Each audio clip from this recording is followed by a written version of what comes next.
Je vous propose, pour prendre le secrétariat ce soir, je vous propose Jérôme Gauthier. Est-ce qu'il y a quelqu'un qui est opposé à cette désignation, qui s'abstient? Donc, je vous remercie beaucoup.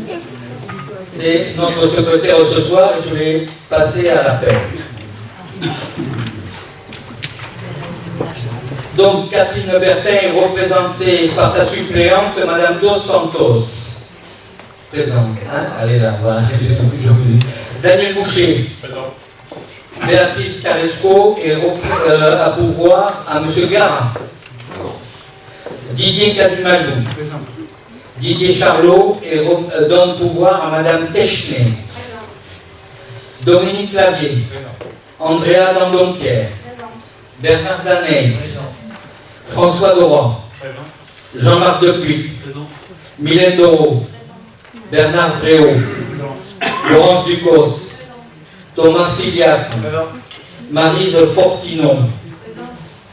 Monsieur Carabos est représenté par sa suppléante Christine Cartier. Michel Gara. Jérôme Gauthier. Alain Gérois. Vincent Joanneau. Pierre Laïto est représenté par son suppléant Claude Caminade. Michel Latapi. Absent. Corinne Lolland. Julien Le Tacon donne pouvoir à Jean-Patrick Soulet. André Massieu. Bernard Mateil donne pouvoir à Jean-Marc Depuy. Valérie Ménoré donne pouvoir à Jean-Marc Pelletan.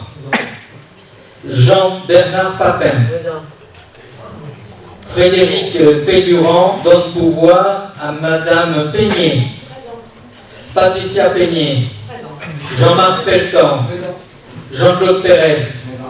Denis Pernin. Sylvie Porta. Alain Quérens. Pascal Rappé. Audrey Rénal. Denis Rennes. Marilyn Rideau. Françoise Sabatier-Querel donne pouvoir à Thomas Filiat. Jean-Patrick Soulet. Aline Technay. Voilà. Je vais donner lecture maintenant des décisions du président, la liste des décisions du président. Alors, cette liste a été transmise avec la convocation et il est affiché à l'écran. Parmi les décisions que je vais vous lister, il y en a une concernant un contentieux. Cela concerne un recours de la commune de Sainte-Croix-du-Mont contre l'arrêté de Madame la préfète fixant le coût net des charges transférées. Le recours n'étant pas formé directement contre la CDC, mais elle est placée en observatrice dans l'affaire. J'ai donc jugé nécessaire que nous puissions défendre nos intérêts. Je ne manquerai pas de vous tenir informé du résultat de cette affaire qui devrait en principe être jugée avant 2023.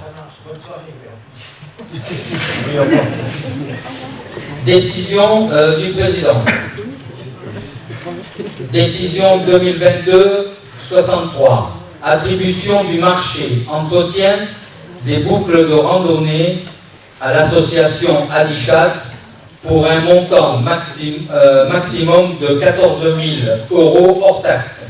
Décision 2022-64. Attribution du marché nourriture et livraison des denrées pour le restaurant scolaire de Landiras pour l'accueil de loisirs à la société Albert Restauration pour une durée de 3 ans et un montant estimatif de 16 800 € hors taxe. Décision 2022-65. Modification numéro 2 de la régie des recettes du budget annexe déchets ménagers de l'ancienne CDC de Polensac. Décision 2022-66. Convention de mise à disposition des installations sportives communautaires avec les différents utilisateurs. Décision 2022-67. attribution et signature du marché entretien et réparation de la voirie à la société Eiffage Sud-Ouest pour un montant de 60 215 € hors taxe. Décision 2022-68 Esther en justice suite à la requête de la commune de Sainte-Croix-du-Mont et désigné le cabinet Boissy pour la CDC.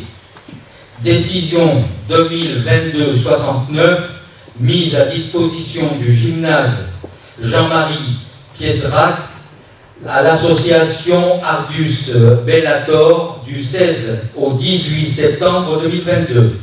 Décision 2022-70, convention de mise à disposition de 2 minibus de la CDC au profit du collège Georges Brassens de Podensac pour le jeudi 6 octobre 2022. Décision 2022-71, mise en vente d'une parcelle de la ZAE de Coudanne à Landiras pour un montant de 29 723,46 €. Décision 2022-72, avenant au marché maintenance d'un ascenseur et d'un élévateur PMR avec la société Ilex Aquitaine SAS afin de relier les installations téléphoniques des ascenseurs pour un surcoût de 240 € hors taxe par an. Décision 2022-73 à la demande de subvention auprès de la DRAC Nouvelle-Aquitaine. Pour le programme au fil de l'eau 2022-2023 à hauteur de 24 000 €. Le projet des images et des jeunes 2022 à hauteur de 2 000 €. Le projet été culturel adhérent festival Ruez-vous 2022 à hauteur de 5 000 €. Voilà. Donc nous allons passer maintenant aux délibérations.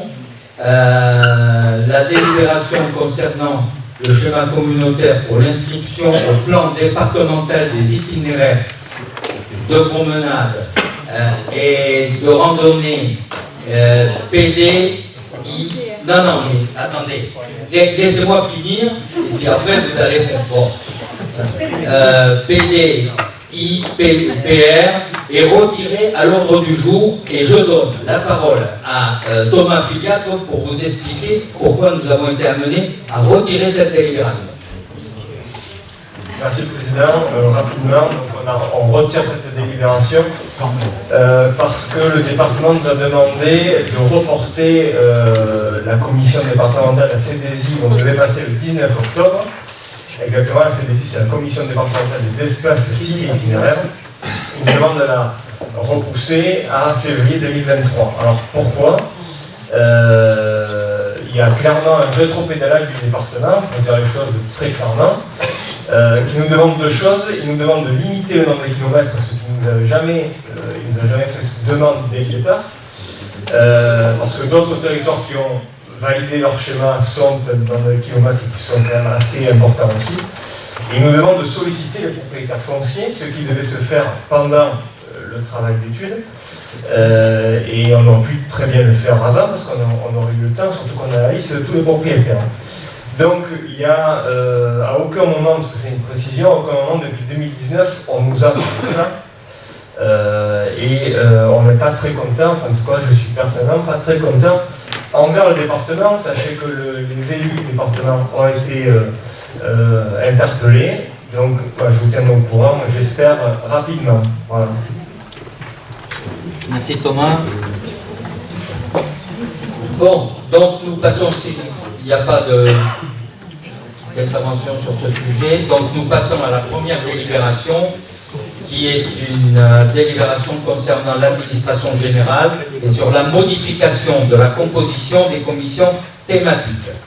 Alors en fait, c'est la commune de Virelade a demandé à modifier son représentant titulaire dans la commission prévention et gestion des déchets. La commune de Prégnac nous a informé d'une démission au sein de son conseil Monsieur de Oliveira Frédéric a démissionné de ses fonctions de conseiller municipal. Il était titulaire dans la commission développement économique et suppléant dans les commissions bâtiments, voirie et GEMAPI. Il est donc proposé de désigner monsieur Pascal Rappé en tant que titulaire à la commission prévention et gestion des déchets à la place de monsieur Jean-Pierre Tarot, de désigner monsieur Thomas Filiat en tant que titulaire et de désigner monsieur Daniel Labadie en tant que suppléant pour remplacer monsieur Maurice Rouleux au sein de la commission développement économique, de désigner monsieur Patrick Blanchard en tant que suppléant dans la commission GEMAPI, de prendre note que la commune de Prégnac n'a plus de suppléant dans la commission bâtiments et voirie. Est-ce qu'il y a une intervention concernant ce sujet, cette délibération? Non. Donc, je vous invite à voter. Qui est contre? Qui s'abstient? Donc, adopté à l'unanimité. Je vous remercie beaucoup. Nous passons donc à la deuxième délibération qui concerne, toujours de l'administration générale, qui concerne l'incendie de la piscine de Cadillac. Procédure devant le tribunal judiciaire. Alors pour rappel, je vous rappelle que le 31 juillet 2021, des incendies se sont déclarés à la piscine de Cadillac, nécessitant l'intervention des pompiers. L'enceinte du bâtiment, en particulier le local des maîtres nageurs, s'en est trouvé fortement dégradé. Une plainte a été déposée le 2 août 2021 auprès de la gendarmerie. L'enquête a révélé que l'incendie avait été commis par 2 mineurs. Par un courrier du 16 septembre 2022, le procureur de la République a informé la collectivité de la tenue prochaine d'une audience au cours de laquelle l'affaire sera jugée. Il est donc proposé de m'autoriser à nommer le cabinet Boissy pour défendre la collectivité afin d'obtenir la réparation du préjudice qu'elle a subi. À ce titre, la collectivité a notamment fait réaliser dans un premier diagnostic du bâtiment, évaluant provisoirement le coût des travaux de remise en état à 58 452 € TTC. Voilà, donc c'est pour m'autoriser effectivement à désigner le cabinet Boissy pour nous défendre dans cette affaire, cette fâcheuse affaire. Voilà. Est-ce que quelqu'un souhaite intervenir sur le sujet? Non, donc je vous propose de voter. Qui est contre? Qui s'abstient? Donc, adopté à l'unanimité. Je vous remercie beaucoup. Troisième délibération concerne le développement économique et la désignation des représentants du groupe d'acteurs locaux GAL relatif au programme Leader. Et donc, je donne la parole à son rapporteur, Dominique Cavion. Bonsoir à toutes et à tous. Donc je ne vais pas vous reparler du programme Leader puisque vous avez eu en début de séance, nous avons eu en début de séance une présentation complète du programme Leader dans la période 2023-2027. C'est d'ailleurs pour ça qu'on doit redésigner des élus au niveau du GAL puisque ça doit coller au programme. On avait déjà le GAL, il y avait déjà sur le précédent programme, on avait des représentants qui étaient Bernard Mateil, moi-même en tant que titulaire, et monsieur, madame Lenoir et madame Duluc en tant que suppléant. Donc dans ce cadre-là, dans le cadre du nouveau programme 2023-2027, il faut redésigner les représentants. On fait que le GAL est la structure qui examine les demandes de subvention et qui les valide dans le parcours d'instruction. Donc à ce titre-là, est-ce qu'il y a des questions sur le sujet? Sinon on va faire appel à candidature. Non. Donc, les candidats, qui est candidat au GAL? Alors, il faut obligatoirement être élu du pôle. Ouais. Ah oui, exact. Subtilité. Titulaire ou suppléant? Titulaire. Il y a 2 titulaires, 2 suppléants. pour 2 titulaires, 2 suppléants. Alors, il y en a qui se sont déclarés. Donc, M. Mattei s'est déclaré en tant que titulaire, Dominique Clavier également. Et en suppléant, il y avait... Non, mais un nouveau candidature, donc Denis Pernin est candidat en tant que titulaire, on est bien d'accord. Et il n'est pas élu au pôle. D'accord. Il faut être élu au pôle. Désolé, Denis.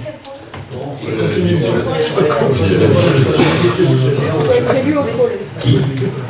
Vincent, il est élu au pôle. On vérifie, on est sûr. Oui, ok. Alors, vous mettez la titulaire. Voilà.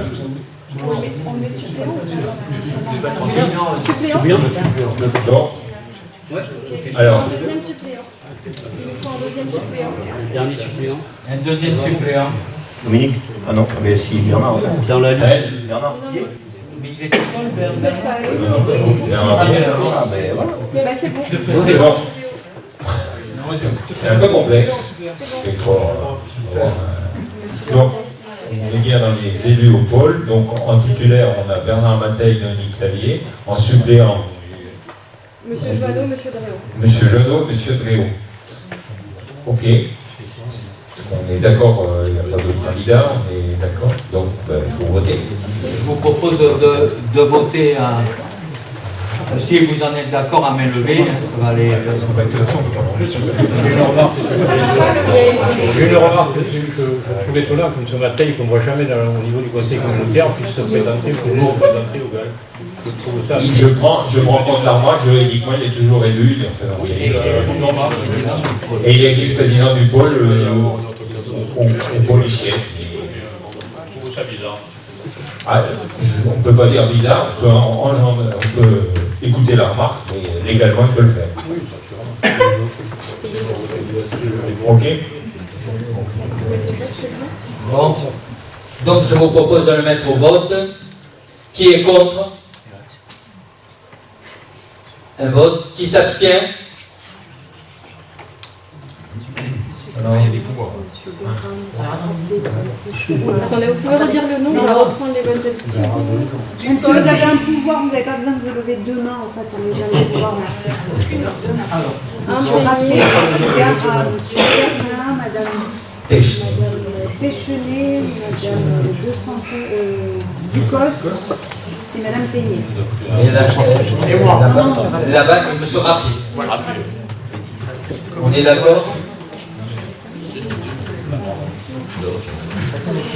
Donc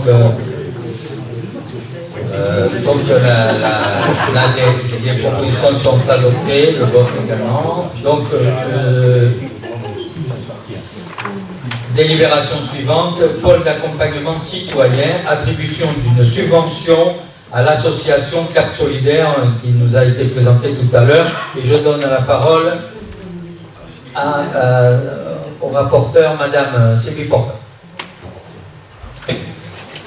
Donc c'est pour voter donc, une subvention à Cap Solidaire, considérant les orientations politiques menées par la Communauté de communes en faveur de la mobilité et de l'accessibilité pour le public en précarité, les personnes âgées et les personnes en situation d'isolement, considérant que Cap Solidaire, avec la mise en place d'une plateforme mobilité, répond aux enjeux de la mobilité et de l'inclusion de la population, que c'est fixé la communauté de communes, considérant que Cap Solidaire accompagne par son ingénierie la collectivité à trouver des solutions, des dispositifs et à mettre en place des actions pour le territoire, que le travail partenarial avec Cap Solidaire fera l'objet d'un suivi technique régulier et d'un bilan annuel avec le pôle accompagnement citoyen, considérant le versement de la cotisation annuelle selon le calcul de 0,23 centimes par habitant. Il est proposé au Conseil communautaire d'approuver l'attribution à l'association Cap Solidaire d'une subvention d'un montant de 7 701,55 € pour l'année 2022. Est-ce qu'il y a des interventions concernant cette délibération? Donc je le mets au vote. Qui est contre? Qui est contre? Il y a quelqu'un? Non. S'abstient? Donc adopté à l'unanimité. Je vous remercie beaucoup. délibération suivante concerne la prévention et gestion des déchets et sur le rapport sur la SPL Trigironde 2021. Et je donne la parole à notre collègue Milendo. Merci Président, bonsoir tout le monde. Avant de passer à la délibération et au vote de cette délibération, je vais vous faire donc le rapport annuel de la SPL Trigironde. En préambule à ce rapport annuel, je voulais simplement vous préciser que la CDC disposait bien d'un siège au sein de cette SPL. Elle participe au conseil d'administration et qu'elle prend part au débat. Donc voilà, nous sommes à part entière dans la SPL. Et je vais vous faire lecture du rapport annuel de cette SPL. Donc, en tant qu'administrateur, chaque collectivité actionnaire de Trigironde doit exercer un contrôle analogue. Ce contrôle est obligatoire pour que les conventions prises par les collectivités avec Trigironde soient considérées comme des prestations intégrées. Le contrôle analogue doit s'exercer sur 3 niveaux de fonctionnement: les orientations stratégiques, la gouvernance et la vie sociale, et l'activité opérationnelle. La période concernée par ce contrôle est l'année 2021 pour la partie financière, le bilan et le compte de résultat que vous avez eu en pièces, et les orientations stratégiques. Il sera complété par les actualités qui ont couru sur l'année 2022. Donc la SPL, pour rappel, a été créée pour construire puis exploiter un centre de tri sous maîtrise d'ouvrage public permettant de séparer les emballages plastiques concernés par l'extension des consignes de tri. La massification des tonnages permet de se doter d'un centre de tri dimensionné pour les besoins de la SPL, optimiser le coût du tri et s'affranchir de la stratégie financière des opérateurs privés et améliorer la revente des matériaux. L'objet social de cette SPL comprend également le transfert et le transport, dont le coût est mutualisé afin de ne pas pénaliser financièrement une collectivité éloignée du centre de tri. La SPL a été créée en juin 2019. Chaque collectivité dispose d'au moins un représentant siégeant au conseil d'administration. Aucun élu du conseil d'administration n'est rémunéré. En décembre 2019, la fonction de PDG a été scindée en deux, avec d'un côté un président désigné par les membres du conseil d'administration, un directeur général recruté en décembre, représentant légal de la société. Trigironde est une entreprise privée, soumise aux règles de la comptabilité privée. Chaque année, ses comptes, après contrôle du commissaire aux comptes, sont validés en assemblée générale ordinaire où un membre de chaque collectivité actionnaire est présent. Les orientations stratégiques prises le long de l'année 2021 sont les suivantes. Acceptation de l'ouverture du capital de la SPL Trigironde à la CDC Convergence Garonne. La signature d'un marché global de performance pour la conception, la réalisation, l'exploitation et la maintenance d'un centre de tri. La négociation et la signature avec le SMUBAC d'une promesse de bail amphithéotique, d'une convention d'occupation du domaine public et d'une convention de mutualisation de services. Participation technique et financière à une étude pour améliorer l'accès au futur centre de tri. Définition de la stratégie financière pour financer la construction du centre de tri. Scission de financement en 2 emprunts, l'un pour les bâtiments et l'autre pour le process. Et choix de faire coïncider la durée d'amortissement comptable sur la durée des emprunts et l'affectation de l'ensemble des subventions sur l'emprunt le plus important. Autorisation de signature des offres de prêt. Toutes ces décisions ont fait l'objet de débats au sein du conseil d'administration où tous les membres peuvent s'exprimer et ces échanges sont suivis d'un vote. En termes de gouvernance pour l'année 2021, le conseil d'administration est passé de 14 à 15 membres pour permettre au nouvel administrateur de la CDC Convergence Garonne de siéger. Suite à l'élection régionale de M. Guillem, élu au sein du conseil régional de la région Nouvelle-Aquitaine, sur des missions liées à la gestion des déchets. Et par déontologie, il a souhaité démissionner de son poste de président de la SPL et ne plus siéger au sein du conseil d'administration. Les membres du conseil d'administration ont désigné M. Doré comme nouveau président de la SPL. La masse salariale n'a pas évolué en 2021. La SPL n'est composée que d'une personne, son directeur général, et sa rémunération sur 2021 est de 71 762 €. Il bénéficie, comme avantage en nature, d'un véhicule de fonction. L'activité opérationnelle de la SPL n'a pas débuté en 2021. L'objet social de la SPL est la construction, puis l'exploitation d'un centre de tri. Une partie de cette année 2021 a été consacrée à la rédaction des dossiers d'autorisation administrative, le permis de construire, le dossier de nom d'exploitation en lien avec la réglementation des ICPE. D'un point de vue comptable, en l'absence de chiffre d'affaires, le résultat de l'exercice 2021 est déficitaire. Les éléments qui sont mentionnés ci-dessous sont extraits du compte de résultat, du bilan et du rapport de gestion. Ces trois documents validés par le commissaire aux comptes ont été approuvés par le conseil d'administration et l'assemblée générale ordinaire. Les charges d'exploitation de l'exercice ont atteint au total 230 258 € contre 142 103 pour l'exercice précédent. Ces charges d'exploitation comprennent les traitements, salaires et charges sociales qui ont connu une variation de plus 0,95%, les achats et charges externes qui ont connu une variation de 64,85%. La différence vient principalement de la prime versée aux 3 candidats non retenus qui ont soumissionné au marché public de construction du centre de tri, 30 000 € par candidat. Impôts et taxes avec une variation de moins 5,88%. Le résultat d'exploitation ressort pour l'exercice à moins 232 497 € contre moins 141 021 en 2020. Sur le bilan de l'actif et du passif, il ressort les éléments suivants. Actif, des immobilisations en cours à hauteur de 540 529 € qui correspondent au paiement d'une partie des études de conception du marché global. Des créances pour 68 561 €, ce sont des remboursements de TVA. Et la 4e tranche de libération du capital, 230 000 € à verser en 2022. Le montant de la trésorerie, 1 040 907 €.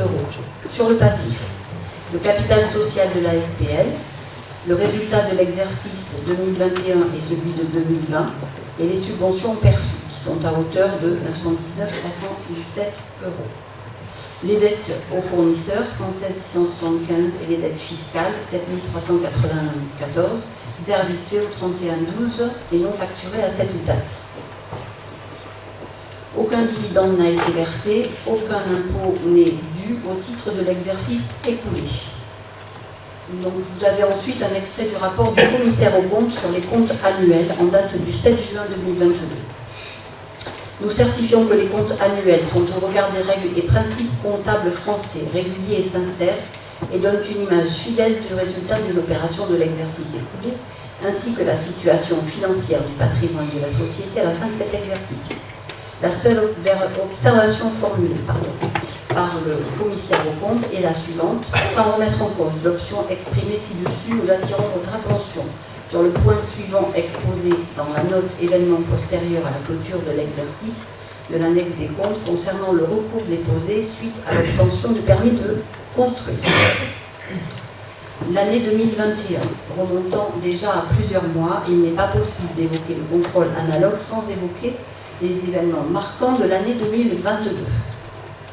Au terme de 2 mois de délai de recours, des tiers suivant l'obtention du permis de construire, une association de défense de l'environnement, AURA, Auvergne-Rhône-Alpes, appuyée par 50 riverains du site, a déposé au tribunal administratif une requête demandant l'annulation de l'arrêté municipal de délivrance du permis de construire. Ce recours constitue une clause suspensive inscrite dans les offres de prêt des établissements bancaires, retardant la mise à disposition des fonds. Ces retards ne permettent plus l'ouverture du centre de tri Gironde au 1er janvier 2023, alors que les collectivités sont dans l'obligation de mettre en œuvre des extensions de consignes de tri à cette date. Le conseil d'administration, malgré le retard dans la réalisation de ce centre de tri, a décidé de confier la responsabilité technique, juridique et financière du flux de déchets en extension de consignes de tri à la SPL Tri-Gironde dès le 1er janvier 2023.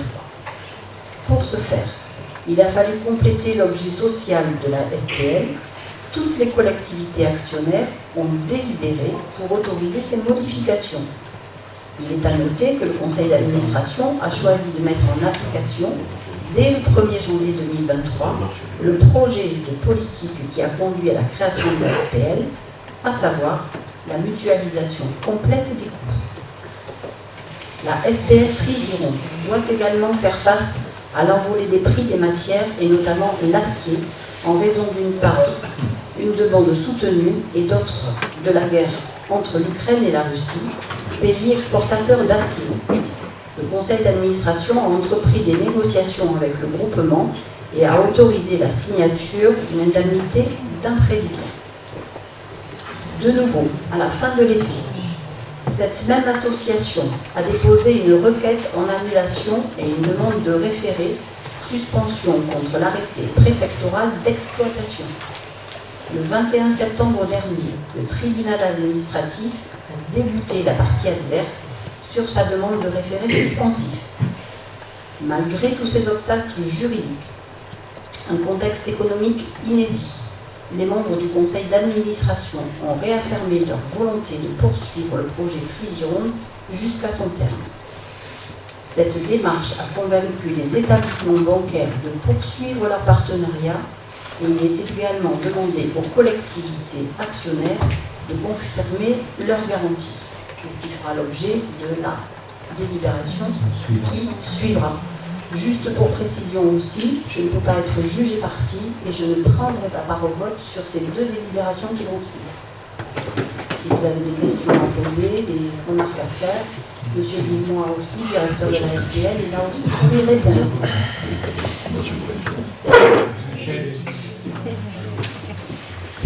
Oui, alors, question... On va faire juste la délibération peut-être avant de la passer au vote ou vous posez votre question. C'est comme vous voulez, moi j'ai des questions sur les deux de toute façon. Comme vous voulez, on les fait dans l'ordre.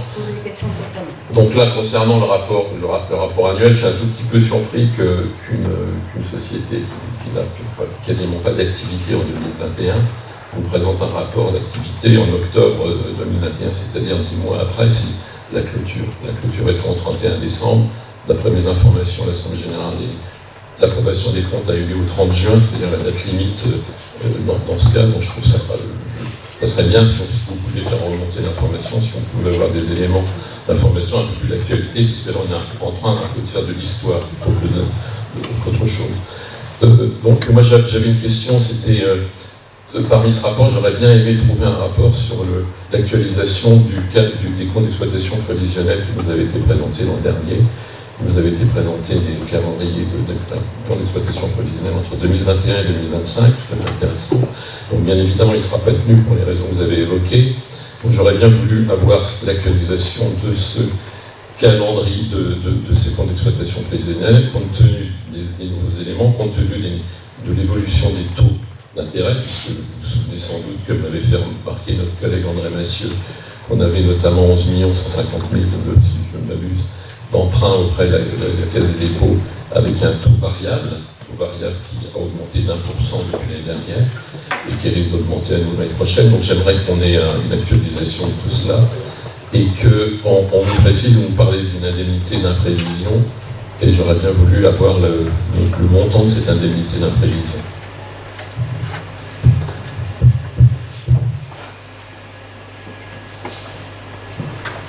Première question, j'ai bien pris note. Alors, il nous a été impossible de vous le présenter avant pour des questions de planning au niveau du conseil communautaire. C'est tombé pendant les vacances. Je disais que la société elle-même est très en retard pour présenter des comptes en juin. Non, elle a jusqu'au 30 juin, mais nous, on a pu vous le présenter après. La société qui n'a pas d'activité, c'est très long. On a été tenus tous avec nos réunions diverses et variées chacun. Il faut coller au calendrier et après, Après le mois de juin, je ne reproche pas la communauté de communes, je m'interroge sur une société qui n'a pas eu d'activité en 2021, sur les 6 mois pour présenter ses conclusions. On fait remonter de toute façon. Pour les informations complémentaires, moi vous avez le montant de cette... Oui, je l'ai.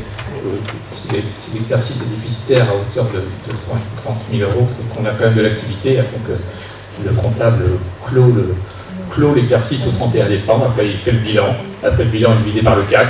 Après, c'est l'Assemblée Générale Ordinaire qui se réunit au 30 juin. Effectivement, le contrôle analogue a lieu quelques mois après. Je pense que le rapport annuel que vous avez sur la qualité d'élimination des déchets, vous pouvez aussi ne pas passer avant juin-juillet, ces étapes à faire, et priorité au conseil d'administration qui doit convoquer l'Assemblée Générale Ordinaire. C'est pour ça que ça prend un petit peu de temps. L'indemnité d'imprévision, elle correspond à peu près à 15% du prix des matières, donc hors j'allais dire manœuvre. Ça veut dire que l'indemnité d'imprévision est de l'ordre de 3,2 millions d'euros.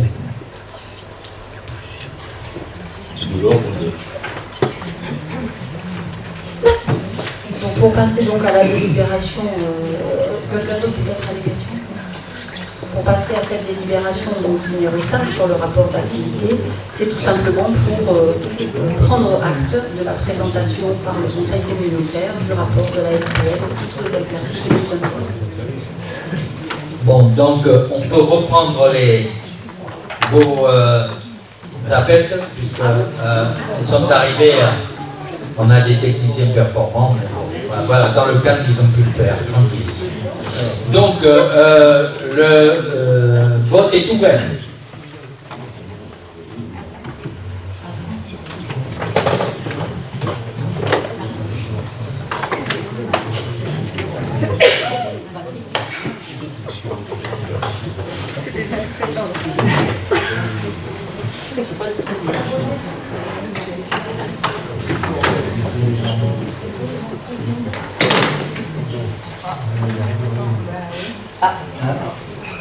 Voilà, le vote est clos. Alors pour 34 voix, contre 4 voix, abstention 4 voix. Alors les 4 voix qui ont voté contre, pour pas qu'il y ait de confusion, c'est Madame Caresco, donc qui a donné pouvoir à Monsieur Gara, Monsieur Mathieu, et puis Monsieur Massieu et Monsieur Pernet. Voilà. Donc nous passons les abstentions, je n'ai pas dit les abstentions. Revenez sur le... Vous êtes dessus là.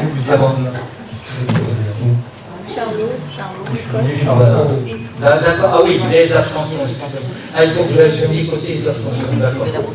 Donc, se sont abstenus Monsieur Charlot, Madame Bucos, Madame Fortinon et Madame Techny. D'accord? On est bien d'accord, donc on passe à la délibération suivante qui concerne la prévention et gestion des déchets, confirmation des garanties d'emprunt accordées à la SPL, et je redonne la parole à notre collègue Guylaine Doro.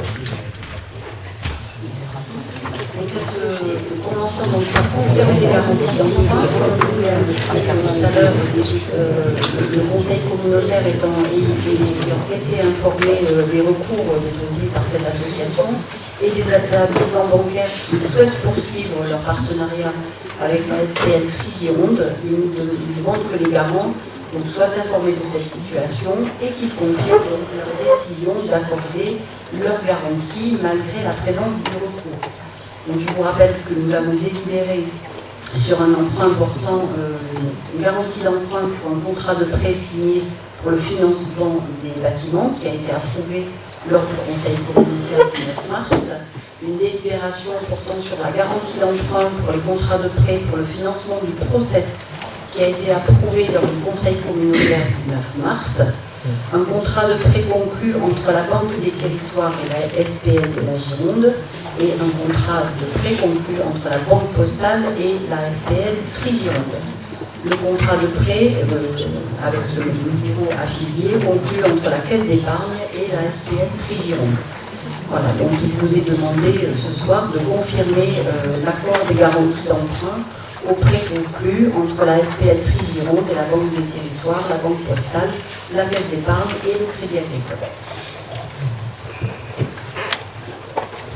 Merci Madame la Vice-Présidente. Est-ce qu'il y a une intervention sur le sujet? Allez, Monsieur Garin.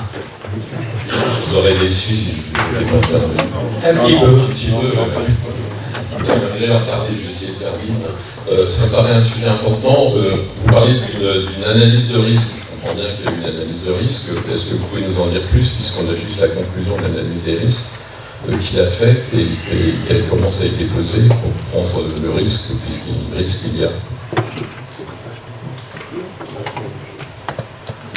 L'analyse de risque a été réalisée donc, par l'avocat et étudiée par l'ensemble des services juridiques des établissements bancaires qui seront associés à l'opération.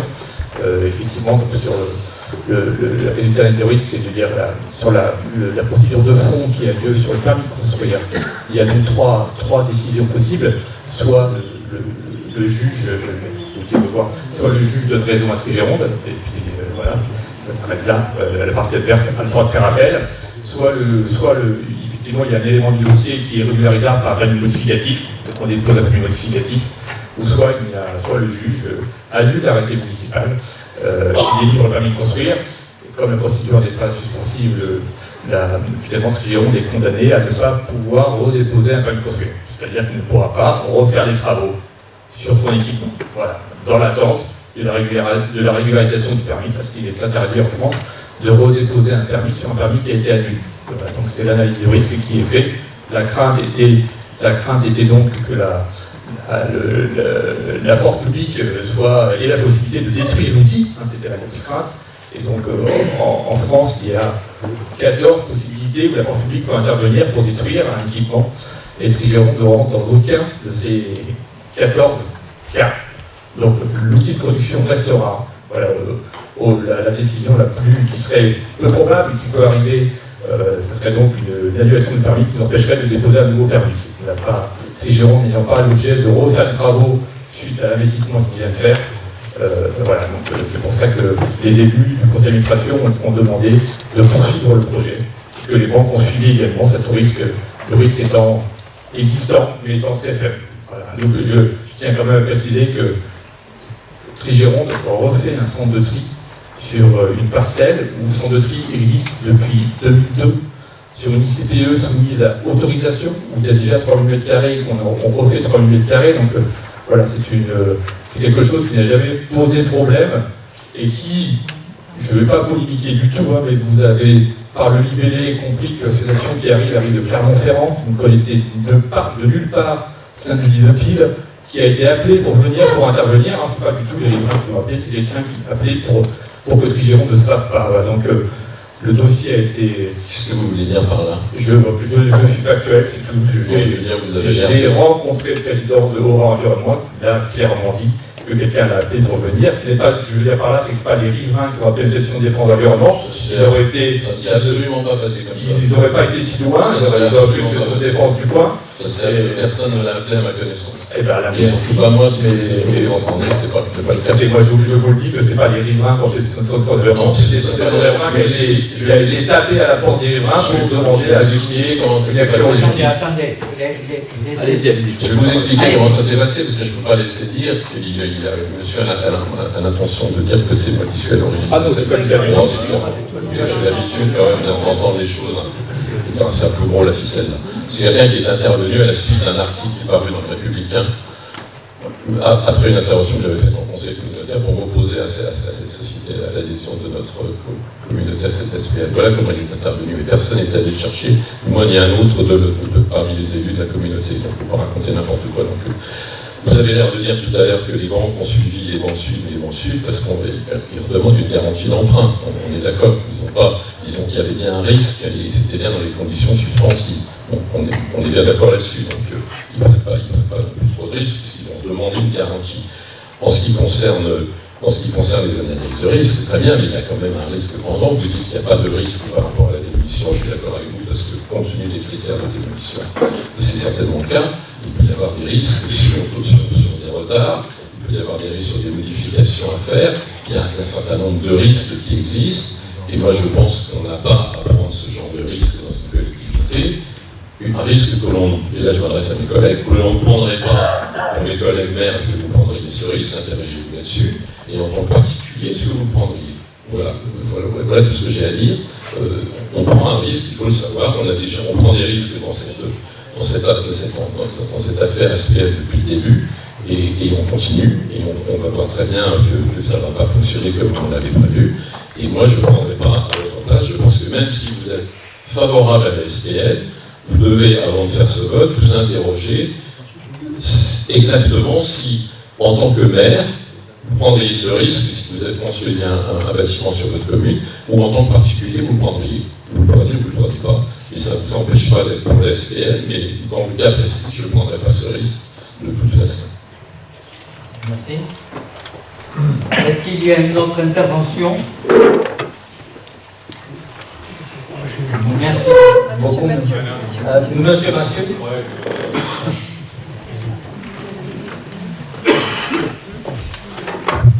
Je vous ai étonné, mais non. Vous savez que j'avais contesté la preuve le plus important, qui est donc un taux variable. J'avais jugé totalement inconséquent de signer un tel prêt à ce moment précis où les taux étaient si bas. Et donc aujourd'hui, on en a parlé tout à l'heure, mais les taux ont déjà livré à plus que doublé. Et c'est peut-être pas fini. Donc c'est une affaire qui va finalement coûter très cher. Donc vous ne voterez pas, bien évidemment, cette libération. Je voudrais juste rajouter à ça que les prises de risque, à un moment donné, il faut savoir les prendre. Qu'on ne sait pas de quoi demain est fait si on reste aussi en maîtrise publique, parce que les augmentations des prix, elles ne sont pas que sur les augmentations des prix et des matériaux, elles sont pour tout le monde, que l'on veuille construire dans nos communes aussi, et on en a l'expérience tous les jours. Donc on a des devis qui sont arrivés avant une certaine date et qui arrivent maintenant. On a tous des augmentations catastrophiques quand on veut faire des travaux, notamment sur le métal. Tous les bâtiments en métal, on a une forte augmentation. Et on ne sait pas non plus, en restant avec des prestataires privés, comme on l'est habituellement, où on peut aller aussi en augmentation. Donc je pense que dans les deux façons de penser, on a des prises de risque des deux côtés. À un moment donné, on a choisi, c'est pour éviter justement de se faire grignoter et on vous l'a déjà dit, on veut essayer de maîtriser au maximum en mutualisant tous ces frais, ces prix, ces coûts de transport et tout mutualiser, que l'on soit loin ou proche de ce centre de tri. Voilà. Bon, après...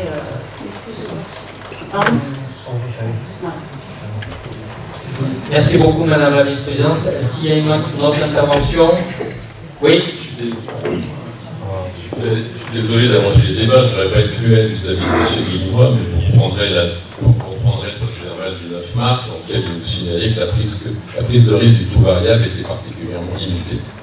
J'en dis pas plus. On finira à l'heure actuelle, on est quand même sur un prêt à 30 ans à 2,6. Aujourd'hui, c'est un taux qui est impossible à avoir, et c'était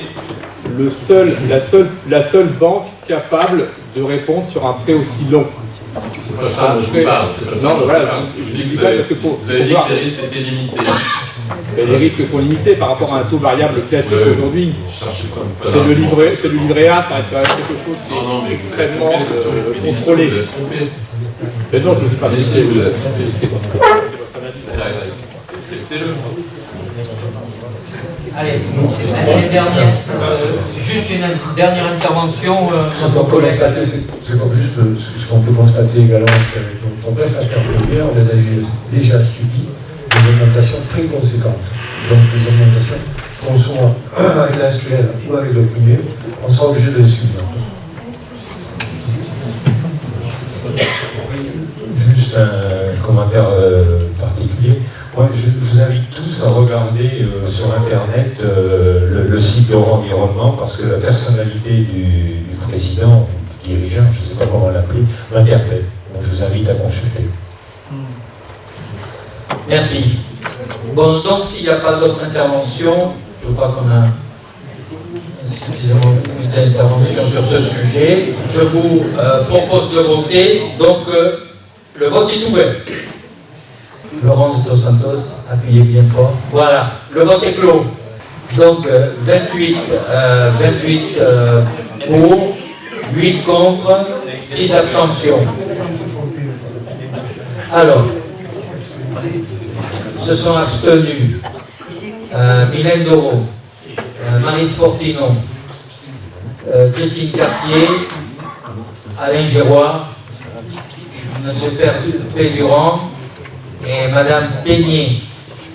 Ont voté contre Mme Casco, M. Charlot, Mme Ducos, M. Garat, M. Massieu, M.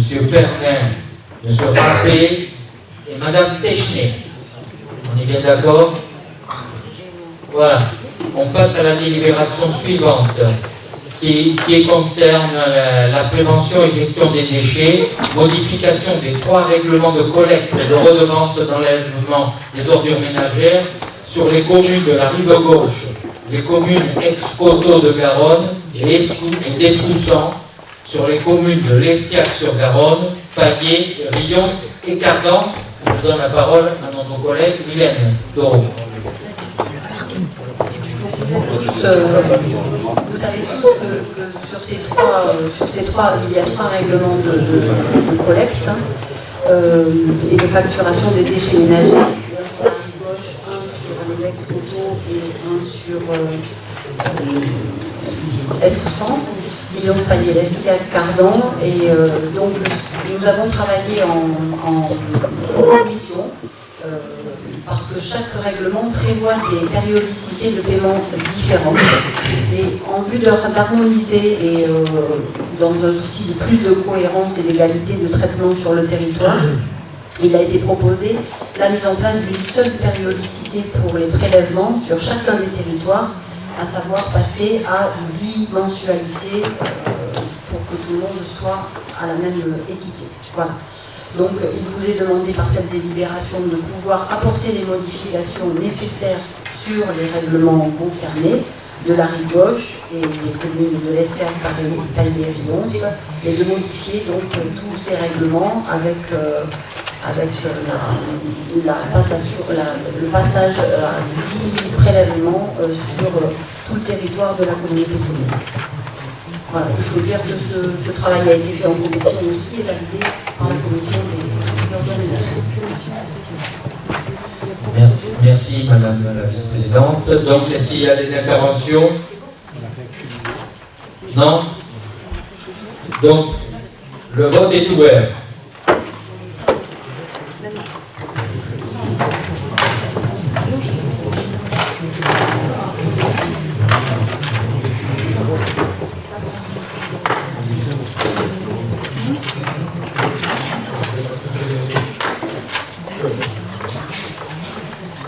Le vote est clos.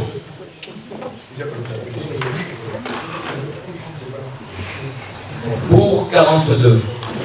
À l'unanimité, je vous remercie beaucoup. Délibération suivante, prévention et toujours gestion des déchets, rapport annuel du service de prévention et de gestion des déchets ménagers et assimilés. Je redonne la parole à Mylène. Donc le rapport, vous l'avez tous reçu, hein, je pense que vous l'avez tous vu, on va pas le repasser en détail ce soir, en plus vous avez eu la présentation de nos chiffres en amont aussi par Laure. Donc juste pour vous préciser, ce rapport annuel il vise un double objectif, celui de rassembler, de mettre en perspective une logique de transparence des données existantes sur le sujet et de permettre l'information des citoyens sur le fonctionnement, le coût et le financement et la qualité du service public. Donc ce rapport il a été annexé, chaque syndicat, alors ce rapport il est sur notre rive gauche, hein, sur les 13 communes de la rive gauche. Il y a également un rapport qui est établi par le CEMOCTOM, qui sera présenté par le CEMOCTOM, et il y a un rapport qui est fait par le CITOM Sud-Gironde, qui, pour la seule commune chez nous, de Sainte-Croix-du-Mont. Donc c'est pour indiquer qu'il est proposé aussi d'approuver par le Conseil communautaire ce rapport annuel 2021 sur la rive gauche, sur le prix et la qualité du service public, et vous faire part qu'il faut que ce rapport soit présenté dans vos communes et mis à la disposition du public qui souhaiterait pouvoir le consulter. Merci. Intervention? Non? Donc le vote est ouvert.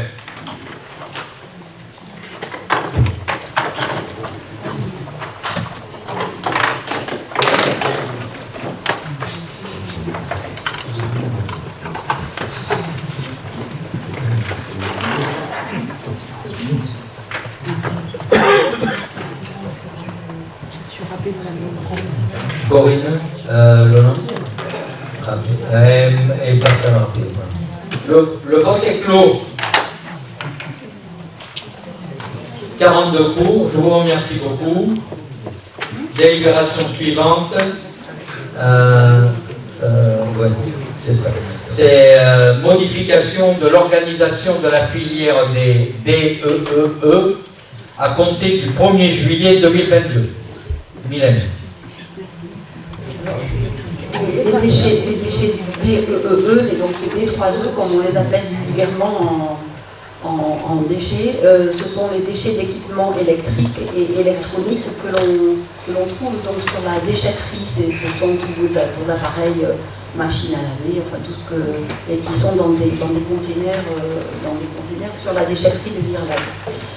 Cette délibération alors nous avons des signatures de conventions qui sont passées avec ces organismes. Il y a le gros organisme qui est OCAD et qui ensuite travaille avec deux éco-organismes, OCAD donc D3E par le biais d'une convention qui s'est terminée donc en juin et là qui doit redémarrer.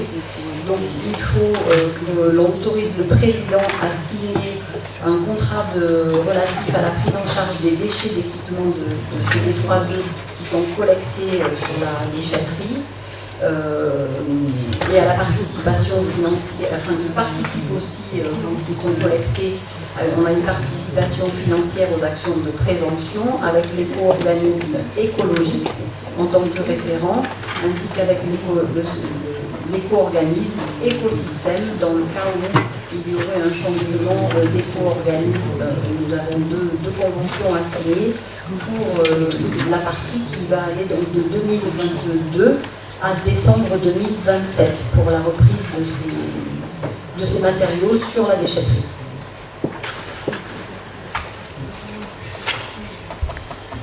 Merci beaucoup, Mylène. Est-ce qu'il y a une intervention sur le sujet? Non? Donc, je vous propose de voter. Le vote est ouvert.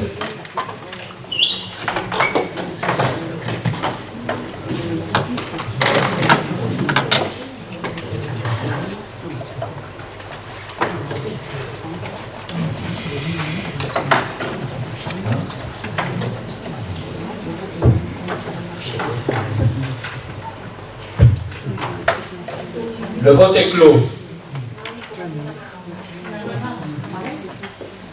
42 voix pour, je vous remercie beaucoup. Délibération suivante concerne le réseau de lecture publique, convention entre la communauté de communes Convergence Garonne et le foyer FO Femmes de Saint-Michel-d'Orieux-Fray, association ADAPI de la Gironde. Et je donne la parole à Jérôme Gauthier, le vice-président. Bonsoir, je pense que je vais être un petit peu moins long que ma voix de droite. C'est pas moins de choses à raconter. Tout simplement, non, c'est pas toi, c'est des sujets qui sont peut-être moins essentiels. Donc là, il s'agit simplement d'autoriser la signature de conventions, en fait, des choses qui se pratiquaient déjà, pour l'on renouvelle tout simplement, une convention cadre. Donc la première convention, comme il dit le président, avec l'association adaptée pour le foyer de Saint-Michel, évidemment, que vous connaissez, j'imagine. Ce sont des interventions qui se déroulent déjà. Déjà, le foyer travaille avec le réseau d'accueil public. Il y a donc des venues de personnes avec des encadrants à la médiathèque et les déplacements des personnels donc, sur place, notamment donc, pour tout ce qui concerne tout ce qui est numérique. Donc là, l'idée, c'est de replacer un cadre, tout simplement, de convention pour que ces interventions se fassent dans des cadres sécurisés. En fait, c'est encore une fois un cadre confirmant l'existant. Merci. Des questions? Donc je vous propose de voter. Le vote est ouvert.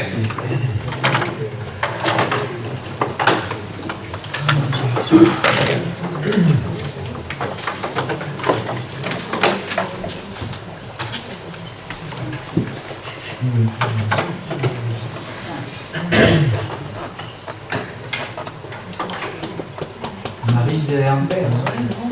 Voilà. Le vote est clos. 42 voix pour, je vous remercie. Délibération suivante, toujours présentée par notre collègue Jérôme Gauthier, qui concerne le règlement intérieur pour le dispositif école multisport. Voilà, donc vous savez que je vous parle régulièrement d'éducation artistique et culturelle, que le précédent conseil communautaire, vous avez validé donc des demandes de subvention par rapport à cette fameuse EAC. Donc là, il s'agit là aussi de faire des conventions pour des choses qui sont déjà en place en réalité. Donc le premier aspect, il y a double signature si vous voulez. D'un côté avec les prestataires artistiques, parce que il y a des intervenants dans les écoles, par exemple, dans les centres de loisirs. Et donc il faut autoriser le président à pouvoir signer toutes ces décorations avec tous ces intervenants. Et puis il y a aussi les bénéficiaires en face, c'est-à-dire donc, j'ai dit, les structures enfance et petite enfance donc, de la communauté commune, les établissements scolaires, évidemment, pour lesquels donc, il y a aussi une participation financière. Donc vous l'avez peut-être vu sur la délibération, donc c'est 100 € par classe par exemple. Et quand il y a des spectacles, parce que parfois il y a une partie spectacle dans l'éducation artistique et culturelle, c'est 6 € par élève. Si c'est le cas, c'est souvent donc à l'approche que ça se passe quand ça se déroule. Donc simplement, il faut là aussi donner un cadre à ce processus. Merci beaucoup. Est-ce qu'il y a des questions concernant cette délibération? Non, donc je déclare le vote ouvert.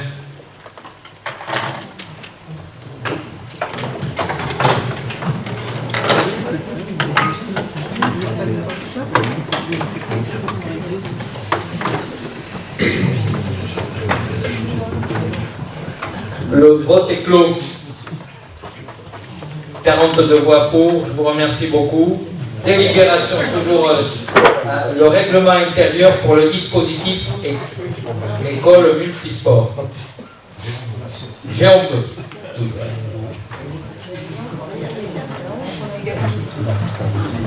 Donc nous continuons avec une dernière délibération pour la route, parce que j'ai 3 casquettes culture, donc réseau public et sport, donc c'est logique, il y a 3 délibérations qui sont en fonction. Donc je vous ai présenté ce dispositif d'école multisport, je ne sais pas si vous vous souvenez, donc, lors du précédent conseil communautaire. Donc vous avez là aussi validé des demandes de subvention auprès du département, puisque c'est un dispositif du département de la Gironde.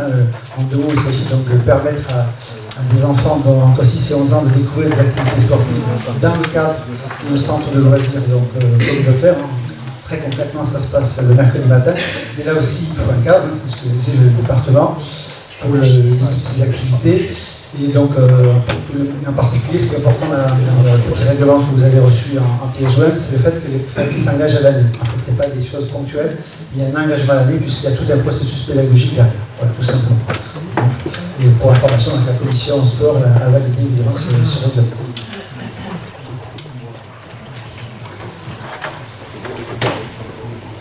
Est-ce qu'il y a des questions?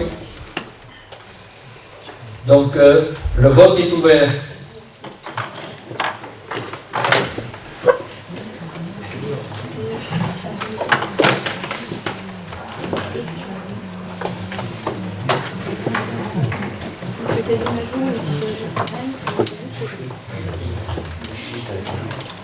Didier. Voilà. Et M. Ray. Denis. Voilà, le vote est clos. 42 voix, je vous remercie beaucoup. Donc on est à la 12e. Voilà, je ne dis pas parce que, en fait, c'était sur le filage. C'est pas de ma faute. Voilà. Il y aura des têtes coupées tout à l'heure. En face jeunesse, remboursement de produits d'entretien à la commune de Portès, pour le cadre des accueils et de loisirs communautaires. Je donne la parole à notre collègue Jean-Patrick Soulet. Merci Président, bonsoir à tous. Donc cette déclaration concerne le remboursement des produits d'entretien à la commune de Portes, qui met à disposition ces locaux pour la LSH. Traditionnellement, depuis 2007, c'est la commune de Portes qui a assuré la fourniture des produits et qui leur facture à la petite commune. Depuis, nous avons passé un marché à la société d'elle en juillet 2022 pour l'ensemble des entretiens, des accueils de loisirs. Donc, par contre, il faut qu'on rembourse dans la commune de Portes les produits d'entretien qui avaient été commandés en 2020 dans le cadre de la convention du 26 avril 2007. Donc, c'est un montant de 355,56 €. Donc, je vous propose donc qu'on puisse voter cette délibération autorisant le président à rembourser la commune de Portes. Donc 355,56 €. Parce qu'on prend tout de risque d'accorder cette délibération. Est-ce que quelqu'un souhaite intervenir sur ce remboursement? À part le maire de Portes. Bon, donc le vote est ouvert.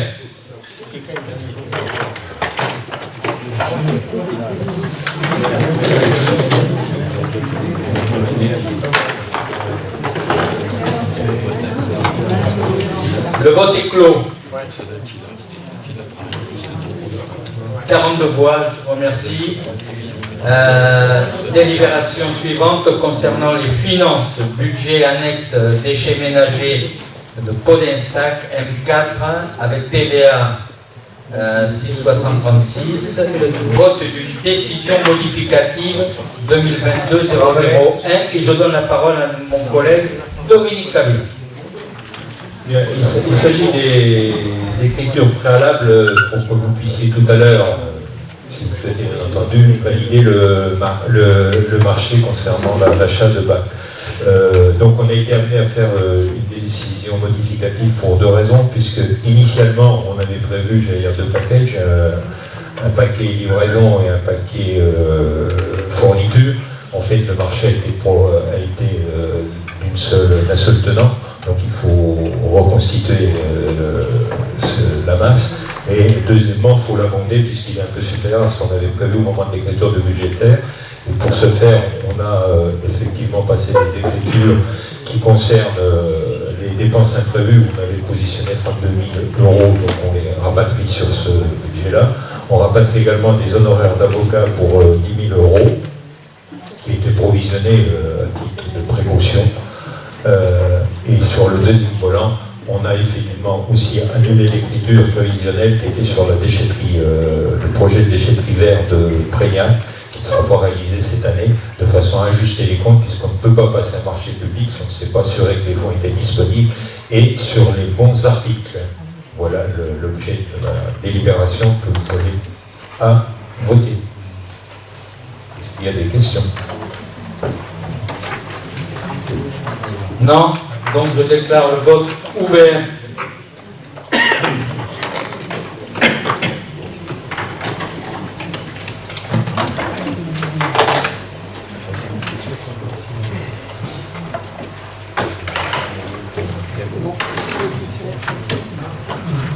Le vote est clos.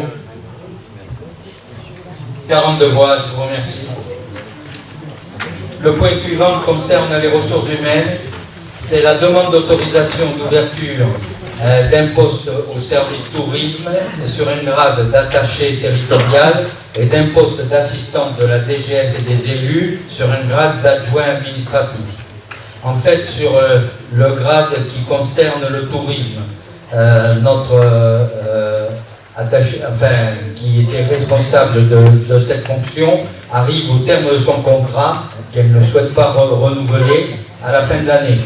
Il nous a semblé important d'anticiper de façon à créer un tuilage, de façon, vu l'importance des projets sur ce poste.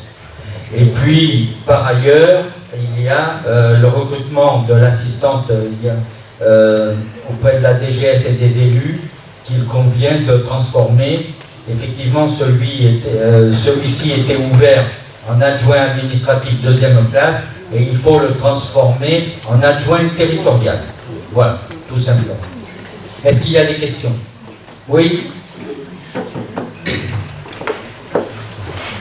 Je voulais juste dire que je ne voterai pas cette délibération. Donc je ne souhaite pas m'y opposer parce que je ne souhaite pas m'opposer à la période de tuilage que je trouve importante, telle que vous l'avez dite, mais je m'abstiendrai parce que je n'ai pas assisté depuis longtemps à une réunion RH et donc je pense que je n'ai pas suffisamment à titre personnel les éléments pour faire un choix éclairé.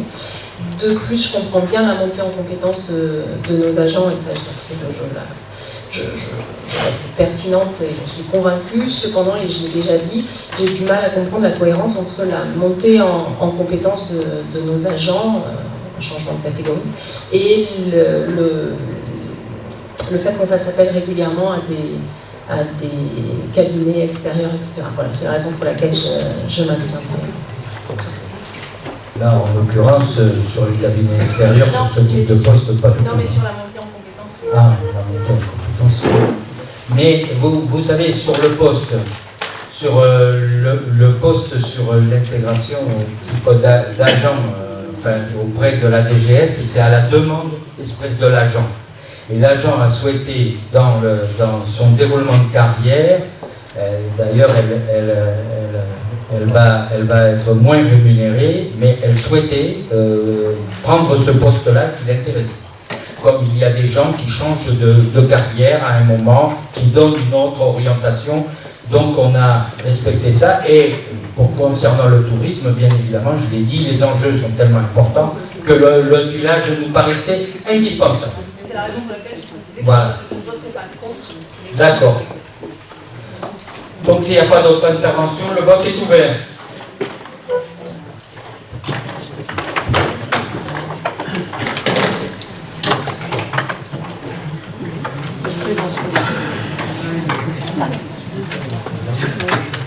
Le vote est clos. Donc, pour 35, contre 3 et abstention. Alors, les contre, c'est Carisco,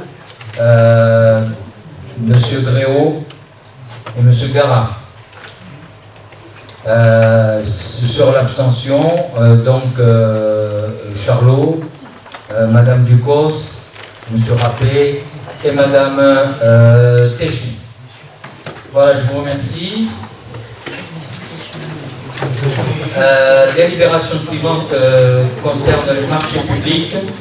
Autorisation de signature sur le marché de fourniture de containers, de puces et de pièces détachées et la reprise des anciens containers de la collecte collective.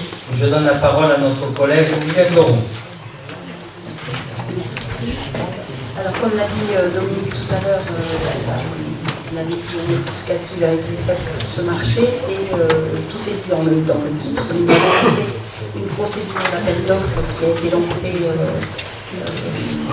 pour l'attribution d'un marché de fourniture de containers de puces et de pièces détachées et la reprise des anciens containers de collecte sélective. Tout est proposé dans le même marché. Donc, en premier lieu, le titulaire de ce marché sera chargé du remplacement total du parc des containers pucés collecte sélective, puisque vous savez que nous passons au 1er janvier à l'extension des consignes de tri, et que pour être en harmonie sur le territoire complet de la communauté de communes Convergence Garonne, les autres syndicats sont également passés à cette containerisation avec les mêmes couleurs, et nationale aussi.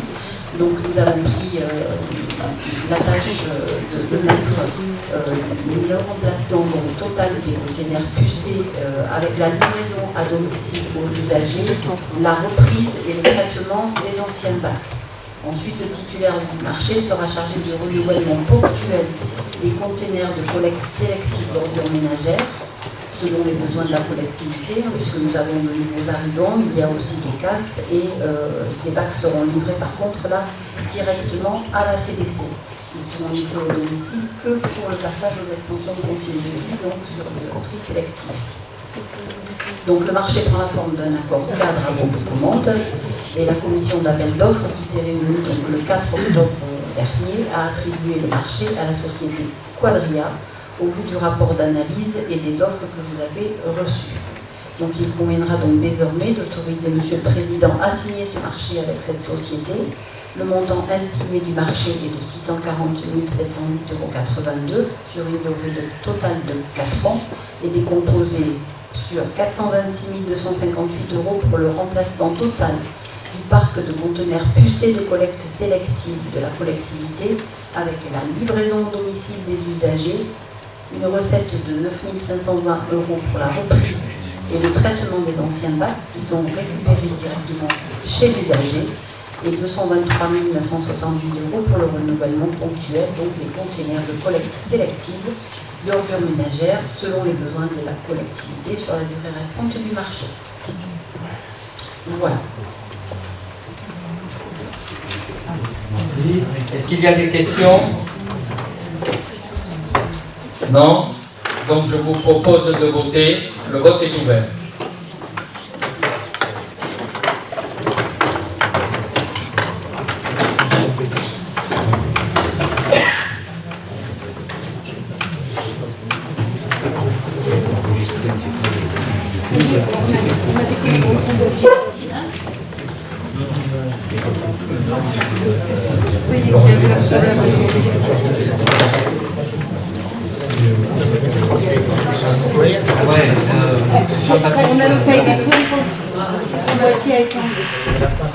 Voilà, Madame Ducos est partie, donc on a déconnecté son... Voilà.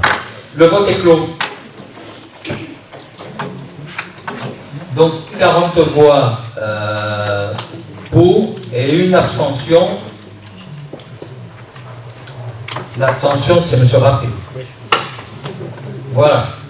Donc nous passons, nous en avons fini avec les délibérations. Nous passons maintenant à l'approbation du PV du Conseil communautaire du 14 septembre 2022. Est-ce qu'il y a des remarques?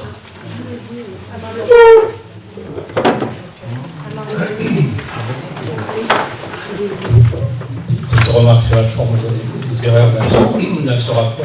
Je ne sais pas si vos délibérations officielles comportent les mêmes erreurs, mais il y a alors la première délibération, c'était la 171, la 271 sur l'élection de M. Oui, depuis. Donc il est marqué à toute lettre qu'il y avait 38 votants, 38 présents, alors que nous n'étions que 37 dans son rapport. Et puis après toutes les autres délibérations, on fait état d'une abstention, d'un pouvoir alors qu'il y en avait 5. Et toutes les délibérations, il dénonçait qu'un pouvoir alors qu'il y en avait 5. Donc ça c'est une première chose. Autre chose, j'avais fait état pour les chemins de randonnée, du cofinancement par le département, abondé par la taxe d'aménagement. On reparlera sûrement de la taxe d'aménagement, puisque depuis, vous savez qu'il va y avoir une obligation que nos communes reversent une partie de la TA à la communauté de communes. Ce sera très certainement d'ailleurs au niveau des AC pour financer les chemins de randonnée que vous aurez sur vos communes. Donc je trouve que nos communes ont déjà, depuis la réforme de la taxe d'habitation, etc., perdu énormément. Et je m'insurge un petit peu contre cette reversion de la TA à la CDC à venir. Juste un commentaire à chaud sur le reversement de la TA. C'est pas du fait de la communauté de communes Convergence-Garonne, c'est juste l'application de la loi. Donc si vous avez des remarques à faire, c'est bien d'affaire à la représentation nationale, puisque nous on applique la loi. Et vous savez nous dire, on doit être scrupuleux sur ce point. Mais il y a des fois, il faut essayer d'être insoumis. C'est la géométrie variable, ça. Ouais, en l'occurrence, tu es très spécialiste en la matière. Bon, à ton encontre, c'est très très bien. Monsieur Gard. Oui, je vais juste revenir sur le PV, c'est pas une remarque factuelle, j'ai rien à dire sur le PV, c'est que lors du précédent, à l'occasion du précédent conseil communautaire, j'ai fait une erreur de vote. Et j'ai voté contre une demande de subvention, ça ne me ressemble pas, je veux bien, souvent je vote contre des dépenses supplémentaires, mais de demande de subvention, je ne vote pas contre concernant le PTH. Donc si on peut le corriger d'une façon ou d'une autre, ça serait parfait. Merci. On l'indiquera au PV. D'accord. Oui, Enfin, on l'indiquera au PD que c'était une erreur. Bon. Ok. Bon, il y avait... Ah oui, alors, on le fait à main levée parce qu'on ne l'avait pas mis dans le boîtier. Donc, qui est contre cette approbation? Qui s'abstient? Donc, adopté. Je vous remercie beaucoup. Donc, on avait deux questions à l'ordre questions à l'ordre du jour. Une de Michel Garat. Sans objet. Hein? Qui devient sans objet. Voilà. Je demandais dans quel délai nous recevrions le rapport d'équipe. Voilà. Donc il est fait. Mais là où j'étais un petit peu surpris, chers collègues, c'est que je sais votre curiosité tout à votre honneur d'ailleurs. Et vous savez que ce rapport d'activité était depuis le 25 était sur le site. Ah ben on aurait pu le dire aussi. Mais si vous regardiez le site de temps en temps, ça ne pas mal non plus. J'ai aussi d'autres occupations. Ah ben, d'accord. Enfin, je vous le signale quand même. De temps en temps, regardez le site. Ok. La deuxième question qui concerne, qui a été posée par M. Rappé. Oui, c'est pas une question, hein, c'est une remarque. Oui. Voilà. C'était concernant la première délibération de l'année conseil communautaire. Bon, je ne vais pas tout reprendre, hein, je suis comme tout le monde, j'ai envie qu'on a pris du retard. Voilà, je trouve curieux que, alors ça n'a rien à voir ni avec les personnes de Jean-Marc ou de Denis, hein, quelle que soit la personne élue, ça rentre pas du compte. Ce que je trouve curieux, c'est qu'on ait rajouté un membre sans avant valider ce choix par les statuts, tout simplement. Voilà, je trouve ça très curieux. La deuxième chose que je trouve curieuse, c'est qu'on nous dit qu'il faut qu'il y ait un représentant de la commune la plus peuplée dans le bureau. Ben, il y avait. Non, c'était pas ça. Ça a été argumenté comme ça. Il y en a qui l'ont dit, c'était pas. C'était pas ça. Il y avait PVD. Donc le PVD, il y a deux communes qui étaient citées dans le PVD. Il y avait Cadillac et Podessac. Bon, Cadillac est représenté par son président, par le président, donc il nous paraissait tout à fait naturel qu'en plus il a toutes les compétences que monsieur. Voilà. Je n'ai absolument pas remis en question les compétences de tout ce soir. D'accord. Voilà, c'était juste, ça a été annoncé à l'oral, il était important qu'il y ait un membre élu de la commune la plus peuplée au bureau, si ça a été dit comme ça. Voilà, ça a été dit comme ça, et j'ai trouvé ça très curieux, comme, voilà, c'est juste ça, voilà. C'est pas pour remettre en question quoi que ce soit, ni Jean-Marc, ni Denis, ni les gens qui ont voté pour ou contre, j'en sais rien. J'ai juste trouvé cette délibération extrêmement curieuse. Alors, juste ce que je voulais dire par rapport à ça, c'est-à-dire que cette délibération, on ne va pas y revenir, elle a été délibérée, elle a été délibérée, enfin il n'y avait pas de contestation par rapport au résultat, donc on ne revient pas sur quelque chose qui a été délibéré, mais juste, je précise, il y a eu un échange, il y a eu des gens qui sont intervenus.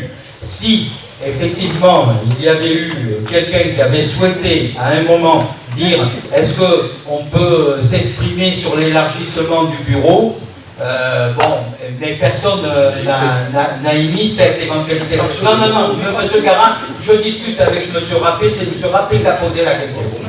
Voilà. Donc, et personne ne s'est manifesté par rapport à ça.